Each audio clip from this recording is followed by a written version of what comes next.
అండి, ఈరోజు నేను బియ్యం అప్పడాలు చూపిస్తున్నాను. బియ్యం అప్పడాలు ఎట్లా అంటే, ఫస్ట్ ఒక పెద్ద గ్లాస్కి 6 నీళ్లు పెట్టుకోవాలి. ఇప్పుడు నేను నైట్ నానబెట్టాను ఈ రైస్.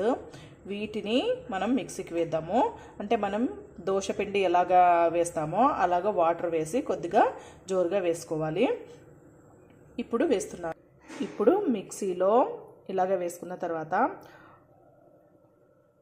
కొద్దిగా వాటర్ వేసి మిక్సీకి వేద్దాం. ఇలాగా మిక్సీకి వేసుకున్న తర్వాత పెద్ద గిన్నె తీసుకోవాలి. పెద్ద గిన్నె తీసుకొని ఇందులో 1కి 6 వాటర్ వేసాను. ఇందులో మనము పచ్చిమిర్చి కానీ లేదా మనకి మిరియాలు కానీ జీలకర్ర వాము ఏవైనా వేసుకోవచ్చు. ఏవైనా రెండింటినైనా వేసుకోవచ్చు, లేదా చాలా అయినా వేసుకోవచ్చు. చాలా బాగుంటుంది. అంటే ఎక్కువగా మనకి పచ్చిమిర్చి టేస్ట్ కావాలంటే, కొద్దిగా కారకారంగా ఉండాలంటే మనం పచ్చిమిర్చిని కొద్దిగా కచ్చపచ్చగా దంచేసి ఇందులో వేసుకుంటే బాగుంటుంది. ఇందులో సాల్ట్ వేస్తున్నాను. ఇలాగా పచ్చిమిర్చి ఇలాగ దంచి పెట్టుకోవాలి. దీన్ని అందులో వేసిస్తున్నాను. ఇప్పుడు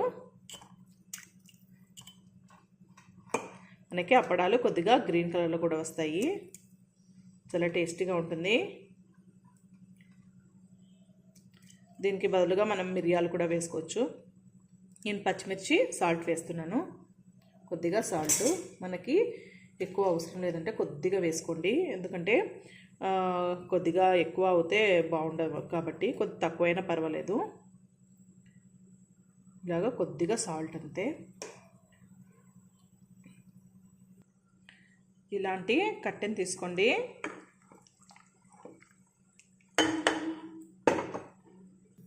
ఇప్పుడు మనము వేసి దీన్ని కలిపేద్దాం. మిక్సీకి వేసాం కదా, దీన్ని నిదానంగా కలుపుతూ ఘాటు ఎక్కువ ఉందండి పచ్చిమిర్చి. ఇలాగా వేస్తూ ఇలా కలుపుకుంటూనే ఉండాలి.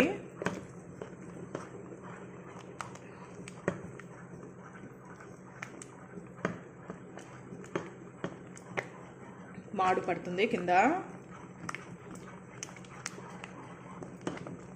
ఇలాగా కలుపుతూనే ఉండాలి. చాలా బాగుంటుంది. అప్పడాలు అయితే సూపర్గా వస్తాయి. నేను సాయంత్రం అలాగా ఒక 2 డేస్ తర్వాత అయినా చూపిస్తాను అప్పడాలు ఎలా ఉన్నాయో. ఇలా చేసుకోండి.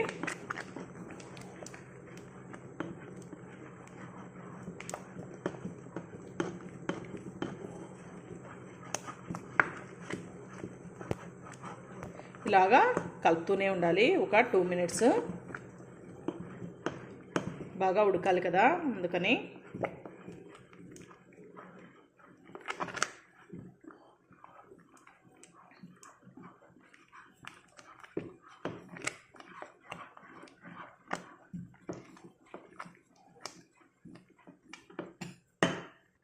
మనం ఎక్కువగా ఉడికిస్తే అంత మంచిది. ఎందుకంటే అప్పడాలు అనేది విరుగుతాయి తక్కువగా ఉడికిస్తే. కాబట్టి కొద్దిగా ఎక్కువగానే ఉడికించాలి.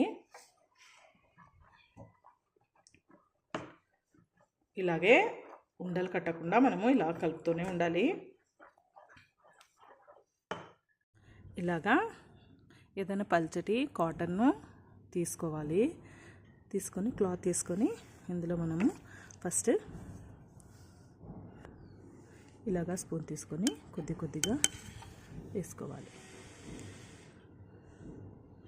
అంతే. ఈ విధంగా అన్నీ పెట్టుకోవాలి.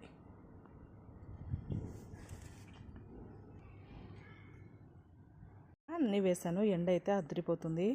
సాయంత్రానికి కొద్దిగా ఎండినా కూడా ఒక 2 డేస్ పెట్టాలి. తర్వాత చూపిస్తానండి మీకు.